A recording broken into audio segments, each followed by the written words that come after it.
রাসূলের এই নির্দেশ যদি আপনি পালন করেন, আপনার কলব থেকে যদি পড়েন লা ইলাহা ইল্লাল্লাহু মুহাম্মাদুর রাসূলুল্লাহ, আপনি আত্মিকভাবে সারা দিন যে রোজা রাখছেন, উপোস করছেন, আপনার ক্ষুধার্ত শরীরটাকে খাবার দিচ্ছেন না, নিজেকে সংযমের মাধ্যমে খাবার থেকে দূরে রাখলেন, কার জন্য রাখলেন?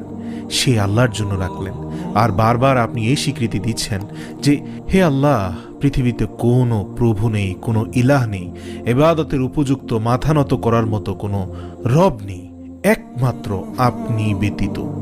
লা ইলাহা, কোনো ইলাহ নেই, ইল্লাল্লাহ, আল্লাহ ব্যতীত।